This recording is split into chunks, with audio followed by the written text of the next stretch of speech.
Right, ladies and gentlemen, welcome back to the Steve Malzberg Show. We'll tell you about a new book out that claims that JFK secretly admired Hitler.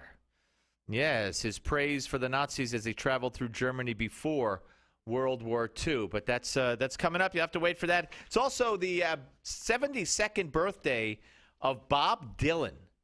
I wonder if Congressman, we're going to throw that at him. I wonder if Congressman Louie Gohmert of the great state of Texas remembers when Bob Dylan was a young man. Hello there, Congressman. How are you?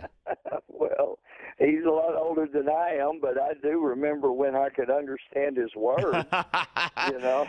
Well, you know, How many times must the cannonball fly before they're forever banned? Yeah, I called him up. My friends were blowing in the wind. Well, I called him up on his birthday. I said, "How does it feel?" Like a rolling There you stone. go. There you. But I'm bummed. Yeah. Anyway, okay. So we're trying to find a song for later in the hour called "Neighborhood Bully," which was a song he wrote a long time ago, and supposedly it's about Israel, and it's a great song. But every time we look online to get it, it says it's blocked by the sound people who own the copyright to it. So we can't figure that out. Yeah. But we'll try to find it anyway. Wow. Which scandal do you want to start with, sir? Because I got a scandal for you in every. I got two hands and one on my foot. 3 scandals for you. Let's start with this this alleged this story that's out that Barack Obama is going to nominate and going to promote Victoria Nuland, who was prominent in editing the Benghazi talking points. That she's going to be promoted from State Department spokeswoman to Assistant Secretary of State for European and Euro-Asian Affairs. Well, actually, Steve, I guess if since we know that the best indicator of the future is the history of this president is when somebody does something that is terribly wrong, they normally get promoted, whether it's an IRS head or somebody that's working on changing talking points so that they're not accurate and they are perpetrating a fraud upon the American people so that a president can get reelected. You know, we should have known. Gosh, you know, Steve, why didn't we think of that? Of course she was going to get promoted because she helped with the talking points that perpetrated the fraud that got him reelected. Well, I call him President in your face because, you know, how often does he nominate somebody for something and then we find something out and the media or people say, oh, they probably didn't find that in the vetting process. And I say, no, that's why they were nominated, because that was the main appeal. They didn't miss that fact. That's not a mitigating circumstance. That's why they wanted that person, because that's who Obama is. Well, when he first got elected, though, you didn't want to believe that, but the track record is there. That's what we see.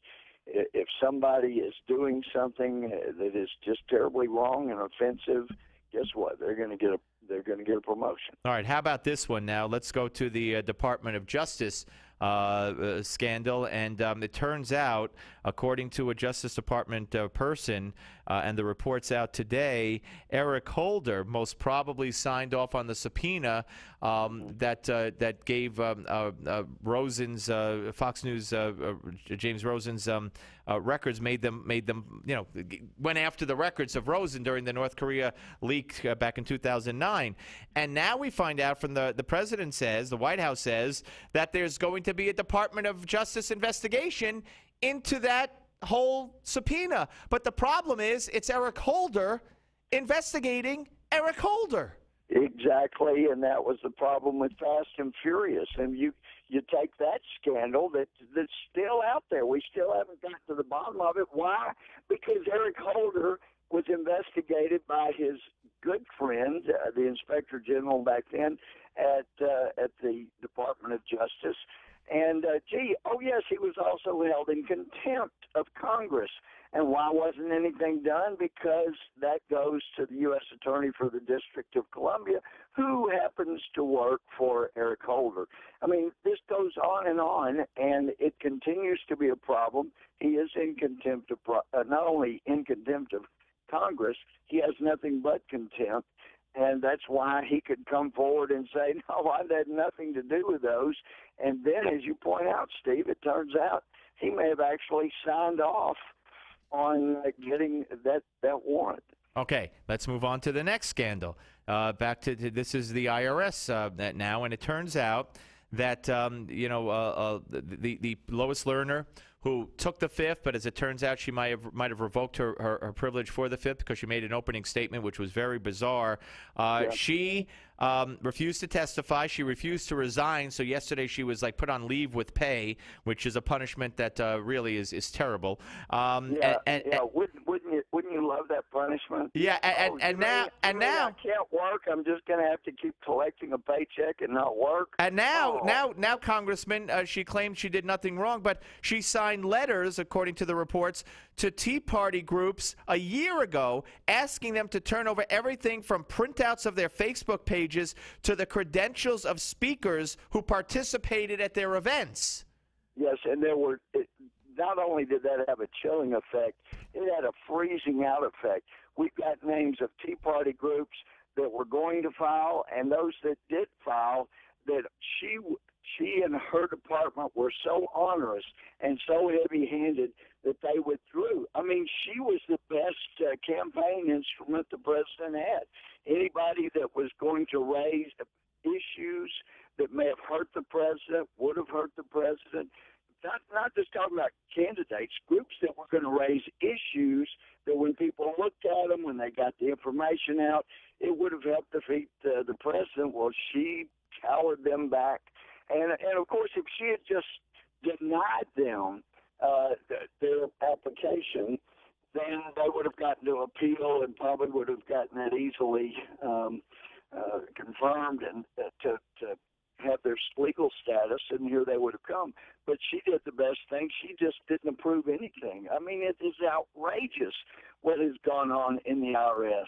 Just really outrageous. But, yeah, there's so many times during my years as a district judge handling felony cases, you know, I've given the warning so many times to defendants that, you wouldn't need to give in a congressional hearing, but I've warned defendants. Now, look, if you begin to testify, if you say anything on your behalf, then you will have waived your right to remain silent, and you will be ordered to answer every question.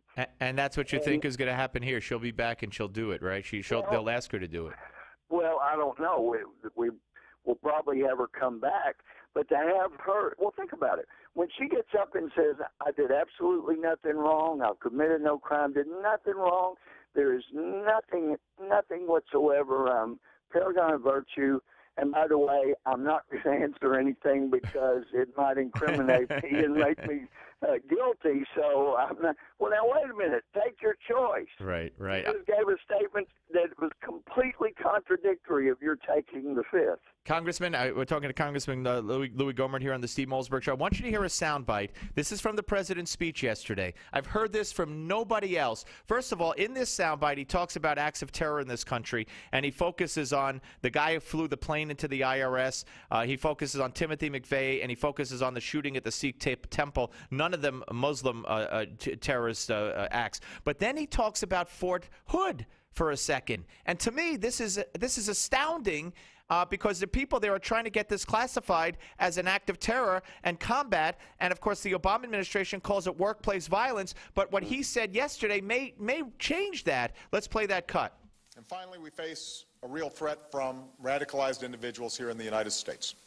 Whether it's a shooter at a Sikh temple in Wisconsin, a plane flying into a building in Texas, or the extremists who killed 168 people at the federal building in Oklahoma City. America's confronted many forms of violent extremism in our history. Deranged or alienated individuals, often U.S. citizens or legal residents, can do enormous damage, particularly when inspired by larger notions of violent jihad. And that pull towards extremism appears to have led to the shooting at Fort Hood and the bombing of the Boston Marathon. All right, now, I mean, I give him credit for saying jihad, but my point here is I had Congressman Tom Rooney on the other day from Florida, former prosecutor at Fort Hood. He's trying like heck to get these people the classification they deserve. They got no money coming in. They got no Purple Heart. They got nothing. And here, Obama contradicted his own official calling of that as a workplace, an act of workplace terror, a workplace violence. Well, yeah, and this administration's been nothing but a walking contradiction. Of course, it was not workplace violence any more than Pearl Harbor was. But do you think, Congressman, this could be used to further the cause? Absolutely. I completely agree with you. And I've not heard anybody else but you bring that up. Because I think by the time it got to that, most people were asleep. So I want to give you credit for staying with it that long. Listen, Congressman, God bless you for what you do, and have a very meaningful Memorial Day, and we look forward to talking to you again, sir. We're trying to do the same thing, get the truth out, and I appreciate all you're doing, Steve. All right, thank you. Louie Gohmert, Congressman, 1st Congressional District, great state of Texas, here on the Steve Malzberg Show.